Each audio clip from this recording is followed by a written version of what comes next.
Welcome back to another one. Had a few messages saying, can you go over some myths of 8-ball?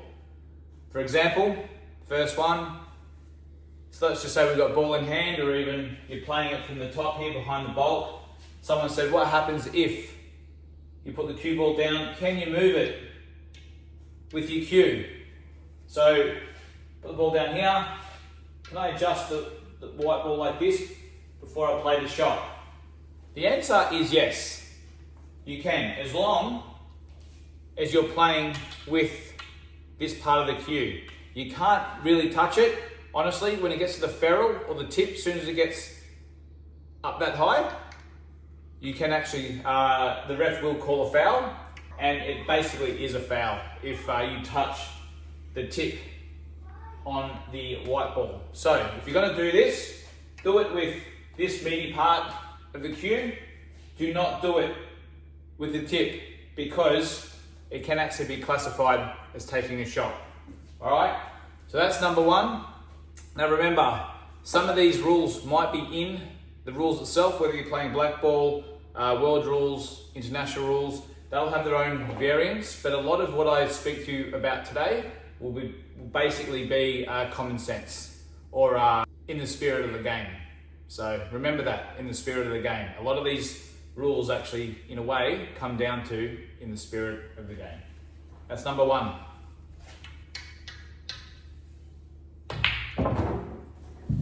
Number two, again, in the spirit of the game, the chalk. If I'm playing a shot, can I put the chalk down on the table, play a shot, walk around, put the chalk on the table again, play the shot? The answer is yes, you can do that. If there's a referee there and they tell you, please move it, then yes, you've got to move it. But if they're okay with it, then it is okay. The one reason why it might not be okay is if I need to pop the yellow and I need to land here on the black, and I line it up like this. So I know that I have to be here. If I'm doing this with the chalk, and then now I've got to play the pipe, and then I've used this as a marker, then yes, you can be fouled on it, or possibly you'll definitely get a warning from a referee. So if you're going to use the chalk on the table, just put it down and play the shot and then pick it up. So don't use it as a marker. That's when you can actually be fouled on it, or it's not in the spirit of the game. All right, that's number two. The third one is when you're playing doubles, Scotch doubles. So you're taking it in turns with your partner. Now, if it's my turn, I'm player A, and my partner's player B, can they touch the table if it's not their turn? Yes, they can, as long as they're not touching the table when I strike the shot. So if I'm looking at the table, walking around, trying to work it out, and player B, my partner comes up, he touches the table, he even gets down like he's going to play a shot, they can actually do this. They can get down like they're going to play a shot. Obviously they can't strike it, but when I get down, the moment I strike the ball, they have to be not touching the table, and in a way step back a little bit. So that's very important. A lot of players out there think the moment that player B gets to the table with his partner and he touches the table, it's a foul. No, it's not. All right, so just be wary of that. Your partner can come to the table and you can actually touch the table and pretend he's playing a shot. Then they can have a bit of a chat, then he can walk away. But as long as he's not touching the table when I'm playing the shot, that's all good. That's number three. Number four, what happens if the 8-ball gets hit off the table? Now again, in some rules, maybe even the old school pub rules, they'll take it as loss of frame. In the main rules at the moment, international rules, assuming black ball rules, correct me if I'm wrong, and world rules, if the 8-ball comes off the table, so if I play it really hard to try and double it, it flicks off the table, then it's literally just respotted, back on the dot, or closest to it if there's a ball there, and then you continue. So remember, rules are going to change, but most of the rules, the 8-ball gets respotted back on the table, and you can continue play. So if it's world rules, you got your 2 visits, now 1 yellows, in international rules, you've got ball in hand, the 8 ball gets respotted, you've got ball in hand, and then now we can continue about our merry way. Number 5, seen this happen a fair bit, but I can't do it because I don't have the 2-piece cue. Player A has missed the 8 ball. He knows that player B is literally going to run the rack. He cracks his cue, undoes it, puts it in his case, and he just waits there for his opponent to clean up.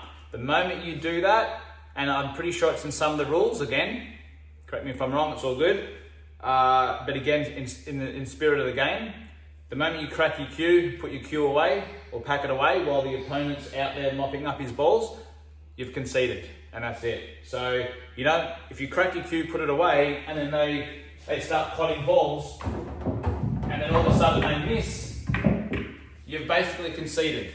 You don't pick up your cue, put it back, run to the table, very, very happy, and then play. No, it doesn't work like that. So, if you crack your cue and put it away, you've conceded the frame, and that's basically end of story. So you don't really want to do that. You're always best just not to do that. You can put your cue down. I put my cue down, I hold my towel, whatever, because I don't want to hold my cue all the time because your hands can get sweaty and make the cue a bit sticky. So I do put my cue down most of the time while I'm not playing. And that way, if they do miss, because everyone misses, then you're a chance to get back to the table and knock in that ball and win from there. But do not, I've got a 1-piece cue so I can't crack it. If I were to place this into my case and close the case, then that's it, that's conceded. So my opponent can then finish if he wants, or if it was me, I would just walk up and shake their hand. So try not to do that. That's number 5. Number 6. Opponent plays a good shot. Can you touch the table? As in, tap the table like that.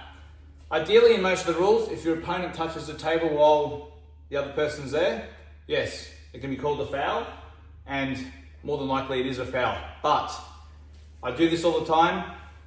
Other people do it. It's a show of respect, and again, in the spirit of the game. My opponent's just played a good shot. If I'm sitting down there watching here or standing, I can tap the table like that and say good shot, and he can continue playing. As long as I don't do that while he's down on the shot. But if he's played a really good shot, I'll tap the table normally like that, saying good shot. No one's going to call a foul. If they do, it's pretty bad.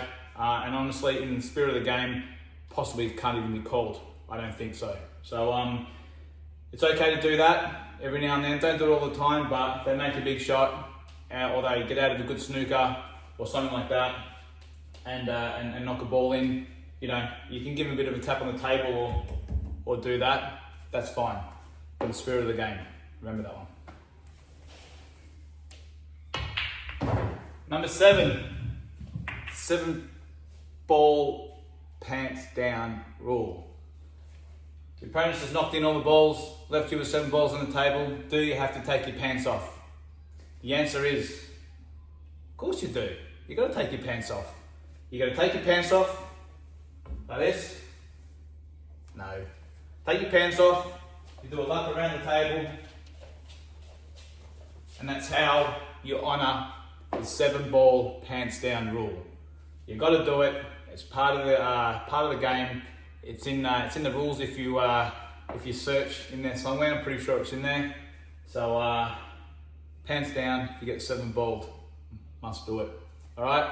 Hope you enjoyed these few tips. Send some more through. I can even make a second video if there's another 6 or 7 of these things in the comments. I'll do another video on a few more. Thanks for watching. I'll see you on the next one. Ciao.